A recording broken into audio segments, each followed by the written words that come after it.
The following was recorded in front of a live studio audience at the Studio 21 Podcast Cafe. This is the United Podcast Network.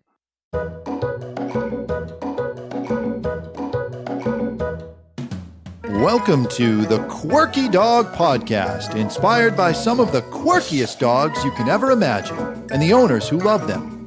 This podcast is brought to you by the quirky couple themselves, Scott and Jess Williams. Their aim is to educate and entertain. Here's Scott and Jess. Welcome, guys, and happy Wednesday. Today we have a very exciting episode in store, but first we're going to start with the Quirky Tip of the Day. All right, our Quirky Tip of the Day is brought to you by none other than Biogen Pets, and today I want to impart that if you are concerned if the cloning process includes any GMO or not, it does not. When there is cloning that Biogen Pets does, it does not involve any changing or altering of your pet's genetic material in any way. That's a common question that people have. Our actual Quirky Tip, however, is to purchase this amazingly awesome book. We got this on Amazon. It's Livestock Protection Dogs Selection, Care, and Training. And it is authored by our guest here today. So we have Orysia here joining us, and she was actually the author of this book. And we've been wanting to do a podcast on guardian dogs for quite a long time, but we didn't have enough knowledge ourselves. So we brought in one of the best of the best. So welcome. Thank you so much for joining us. Well, thank you very much. I'm honored. So tell us a little bit about your history as it relates to, guardian dogs and these livestock protection dogs and everything else, and kind of how this book came to be. Yes, I'm not exactly sure when this all started, but I think I've always loved animals anyway, and especially dogs. And so we didn't, my family didn't, have a dog because they they thought they were kind of dirty or whatever. So I stuck with it. So wherever I am, there's going to be a dog. But this particular type of dog, I learned about it in let me see, where was I? Across the, here. Let's see, where was it? It was in an area where the people were using these dogs to keep their sheep and their cattle and whatever other animals that whether they were pets or dogs, not dogs, but so much, but other animals that needed to be kept safe from any of the Predators, anything. Predators, thank you. Predators. Yes, of course. And so I really thought that was quite interesting. And I thought that's really great. I mean, anyway, so I started, just learning about these dogs. And I was in, let's see. I'm trying to remember the place that I was. Well, in your defense, it was quite a while ago. Yeah. This was first published in 1990, right? It was. Oh yeah. Yeah. So this goes back quite a while. Yeah. Yeah. So it was. I'm just trying to think of the people that were there. But it was in oh dear. Let me see. Anyway, they had wolves. They had all kinds of different predators that were, killing their stock. And so I don't know how it started at the very beginning, but I think it had to happen with people who, tamed the dogs. I mean, the dogs occasionally, they were pretty, they were really Wild. Yeah. Wild, yes, and so they over the centuries they were able to tame them and teach them not to hurt the cattle, or obviously because these are still there, whatever it is, sheep or or chickens or whatever. So yeah, and because it's the same for me. I had animals on my farm. I didn't, it wasn't a big farm, but it was something that I really loved. And losing cattle or any of the animals that you're taking care of is really, well, for one thing, it can be very harmful for people who are descent that they need to make a living from that. Yeah. And yeah. So but I guess for me too, I just loved being around dogs and other animals. And mostly for me, it was sheep because that's what I had, and a few chickens and things like that.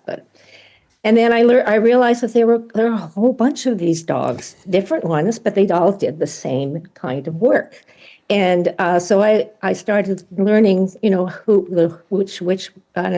which of them are doing work in the mountains and others that were in different parts of anywhere in Europe and in the world, really. Yeah. Because that was definitely part of, the way the people were going to, make a living and survive. So that was a very, very, thing the thing that had to be that these animals were able to not, be tempted to kill and eat. Yeah. No, it's true. They were fed well, and so and even before the kibble and all that stuff, it was Right. Whatever kind of animal or whatever they could get their hands on. But so I was just fascinated by all the different ones, and I realized, I actually made a little read or looked up all of these. How many breeds?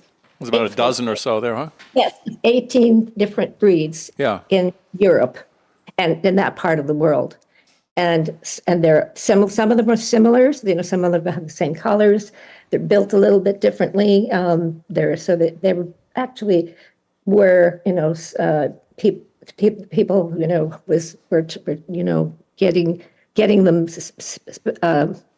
so that they could do the job that they wanted, and with the animals that the farmers had there. So they wanted to have dogs that would work well with whatever the farmer had. Yeah, Sure. completely. And I think an important thing to note about all of these dogs, and I have a list here, it somewhat cross-references what your list is in the book, but we're talking dogs like Great Pyrenees, the Kuvas, the Tibetan Mastiffs, the Commodore, these type of dogs, they're all very large. They have a big presence to them, and that's kind of part of it. If you're going to have wolves coming in to, a herd of sheep and they want to kill the sheep, these dogs have to have presence and they have to, have some edge to them. But they also, as you mentioned, they can't be aggressive towards the sheep or towards the chickens or towards the animals that they're guarding. So they have a very specific purpose in the dog kingdom. And in this day and age, there are still many guardian dogs and livestock protection dogs working. 24 hours a day, they're out there and they're working. And I think another thing to make note of is a lot of these dogs have pretty hefty coats because you may have a herd of, sheep up in Canada. It's pretty cold out there. Well, they're out there in all the elements too. Yeah, they have to be there, for the rain, everything else. They don't just come in and then, hope the best for these herds of sheep and chickens and everything. So they have a very specific purpose. And Scott was just really... Well, the first thing that got me thinking about these dogs again was I had not eaten meat for several years. I was on more of a vegan diet, and I started working out at the gym, and I wanted to get more protein. I wanted to start eating meat again.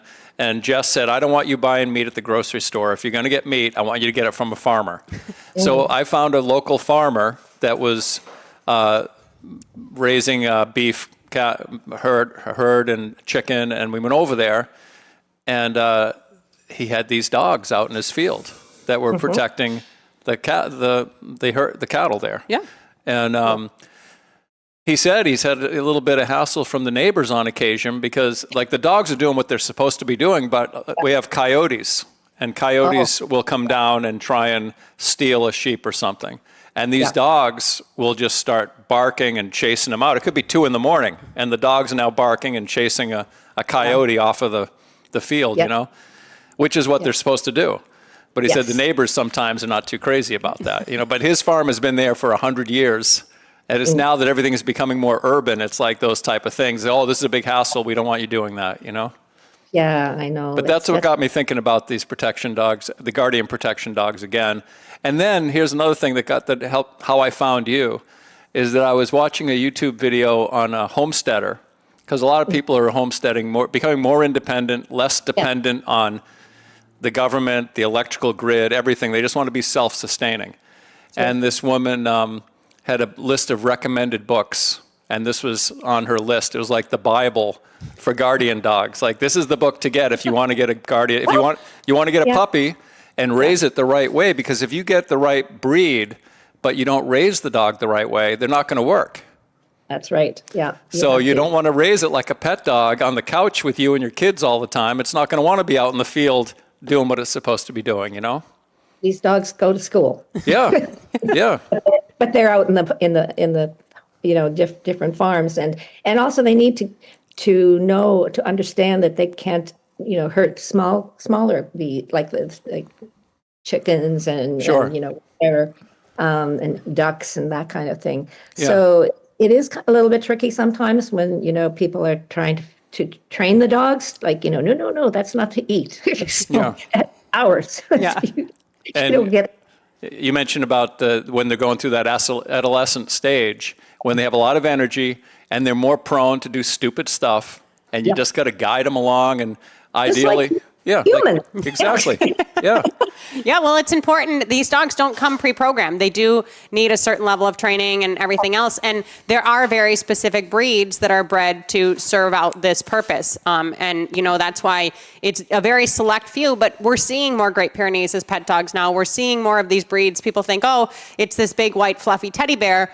Well, if you're going for the look, maybe a Samoyed is a better choice for the house than a Great Pyrenees, because these dogs have centuries of genetics in them that are bred for a very specific purpose, and they do have a certain amount of edge, and they do have a certain level of threshold tolerance and everything else. So you had experience with them yourself. You had visited in Europe and learned more about them there. When did the book kind of take shape? Did you have a goal that you wanted to write this book, or as you did more research, you thought this is fascinating? How did that come to be? Well, I think it was partly, when going in Europe, we're going into all the different fields and places, and realizing how much that would help the people in the U.S. and in Canada and so forth, that was, and that's when I thought, I know I did actually, also. Earlier on, I would take my dogs and get them trained properly. I'd take I'd go to these things.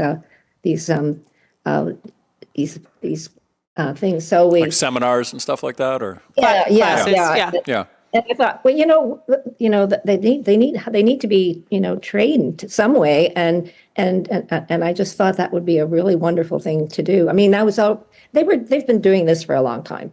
They have, the shepherds have their own ways of, making sure that the dogs are not going to eat the animals or or whatever, or hurt any people, like my kids or anything like that. So it was I thought, that's what I was really, really interested in, to have a way that, you could train them and have them happy. Sure. It's not a char. It's not anything that's not really normal, because that's what they do. I mean, that's they take care of their own puppies and stuff. So it can be challenging sometimes. There's some dogs that are really not really happy about that.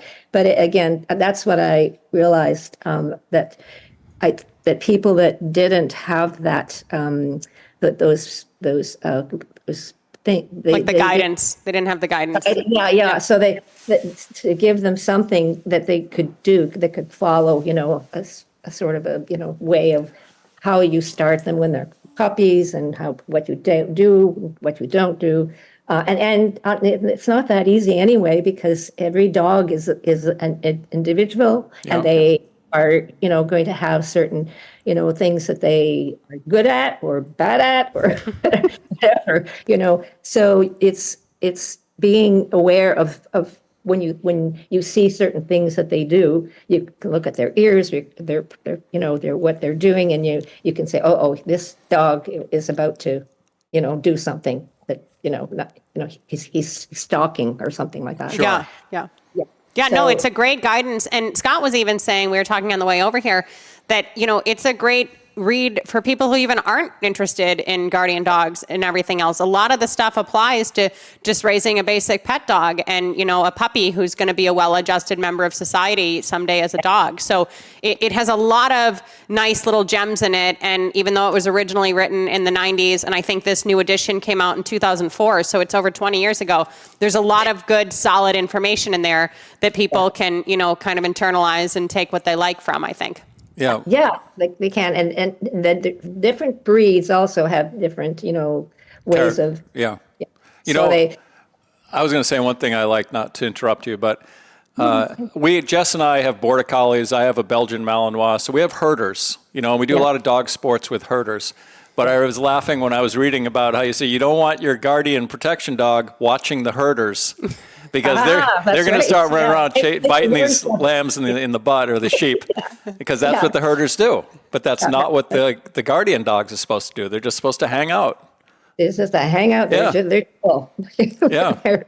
They're So they can learn a lot of bad habits by chasing around other dogs and all that stuff, and playing. Yeah, that's right.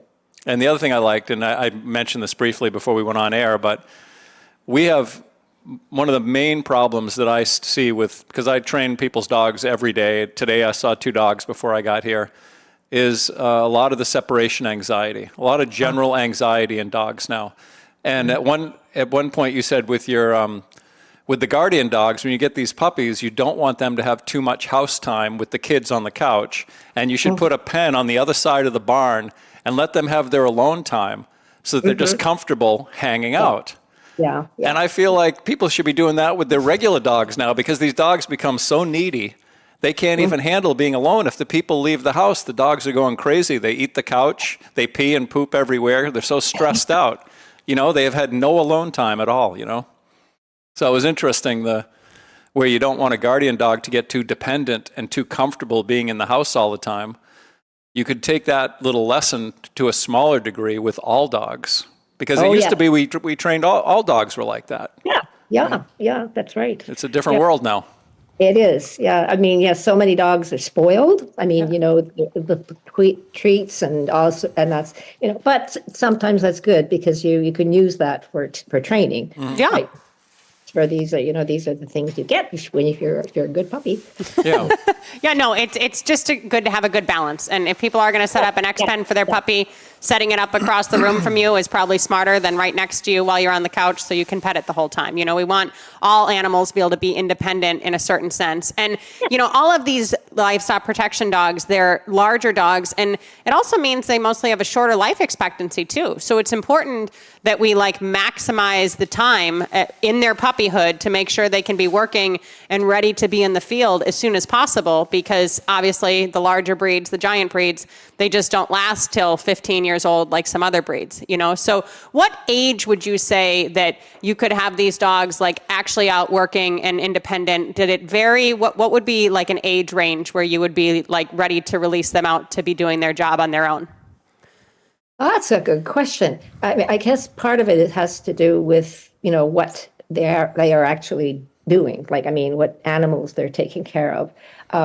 And so there are several, there are some differences when you're trying to, get them going.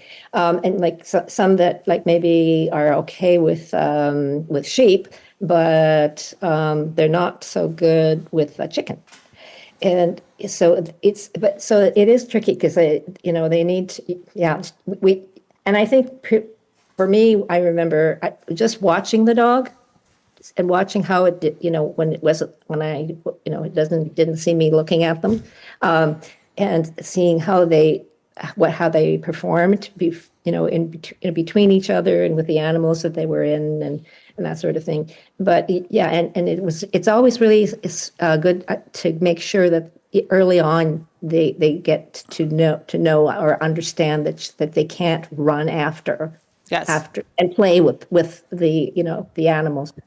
Yes. So would you say when they're a year old, maybe 18 months, by 2 years, what would you say is a general age range where you think that they're ready to work on their own?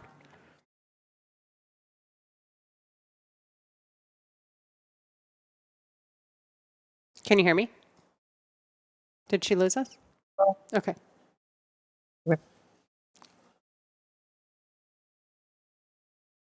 And then the other thing I was going to say is you talked about them working in a group. Do you think, are there normally like 2 or 3? How many, do we just have one individually? Like if they're working, do they kind of work as a pack? I guess I'm not so sure about that. When we went to that one farm. You had a couple there. Yeah, there were 2 of them. So is it common that they work in pairs or so?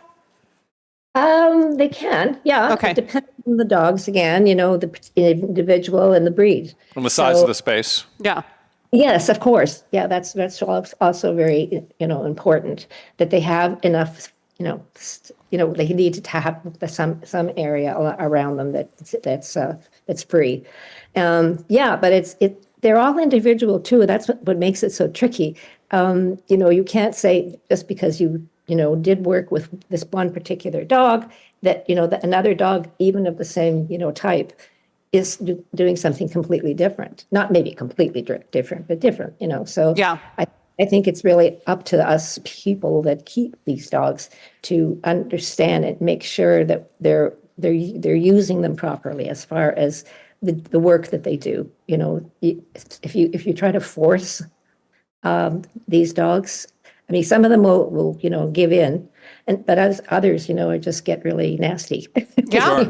Yeah. Yeah. Yeah. Yeah. No, and they're bred for a specific purpose. I mean, you really want to research why they originally were put out here and how serious their job really is. Because if they're going to be, warding off a pack of coyotes from, a few sheep, that's a pretty serious dog. That's going to be a dog with a lot of presence in your home. And they may carry that over into, the electric man coming to check your meter as well. Like, you just want to be aware that these dogs do have definitely a lot more presence and a lot more edge than some other dogs. Yeah. I mean, what I've run into the most often is the Great Pyrenees. And quite often it's a rescue situation. So the dog has come from somewhere else. They got it from a rescue.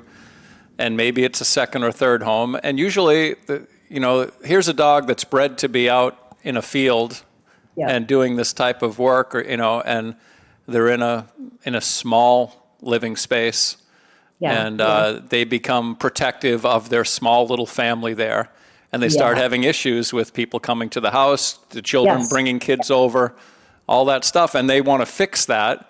But really, we're talking, this is the nature of the dog. I mean, sometimes it's better to just put the dog in a crate or remove them if you're having people come into the house that they don't know. It would be much safer and easier for everybody instead of trying to make the dog into something that he's not. Exactly. That's something that people really need to, really understand. Yeah. Because forcing them, they're going to be, not happy. It's not going to work. So it's you have to be on your toes with these dogs. I mean, most of them work just fine, but there are a few of them that some of them have to go too. Some of them are just going to be too dangerous. If they got away with lots of things, that people were watching them, that's one of those things. And the thing is, you do have to put in the time. You have to understand that they do need that kind of structure. Yeah. And a strong foundation, which people are going to find in this book. And also, we're talking about a large breed. These large breeds, they have a big bite too. So it's worth noting, Yeah, that's right. No, you're very right. Yeah, you got to be conscious of these dogs and respect these dogs. Well, I'm so glad that Scott crossed paths with this book. We've both really enjoyed it. Again, if you guys are interested in it, we bought ours on Amazon, but it's the Livestock Protection Dogs Selection, Care, and Training, and it is authored by Orysia herself. And we think it's a great book. We think it's a great resource out there for any dog owner, and we really appreciate you sharing it with the world. Well, thank you for having me, and I'm always happy when people can get to that point. Yeah, where they know that. Yeah. Before you leave, I just wanted to mention that you've published other books. Are you still writing, or didn't you do a children's book that involved dogs as well? Yeah, I had one on dogs. Yeah. Yeah. Yeah, that one, I can't remember. I have a really bad memory. That's okay. Me too. I'm going to email you, and I'm going to make sure that all the links are in the description and people can find everything. But our main focus here today was the livestock protection dogs. So thank you so much for joining us and sharing all of your knowledge about guardian dogs. I think it's an important topic to point out, and we just don't have enough guardian dog experience to talk about it on our own. So we had to invite an expert. Well, thank you. I really appreciate it. I'm glad that people are still using these wonderful dogs. So. Well, thanks for coming on today. We appreciate it. Yeah, and the homesteaders, they're shouting out. They think that this is top 10 read. So we really enjoyed it. You guys will enjoy it too. Thank you guys so much for joining us here today. I hope that you learned a little something more about guardian dogs. If you have any questions, you can email us at studio@thequirkydog.com. And in the meantime, keep it quirky. Thanks so much, guys. Have a good one. Thank you. Thank you. Thank you. The views and opinions expressed by the hosts, guests, or callers of this program do not necessarily reflect the opinions of the Studio 21 Podcast Cafe, the United Podcast Network, its partners, or affiliates.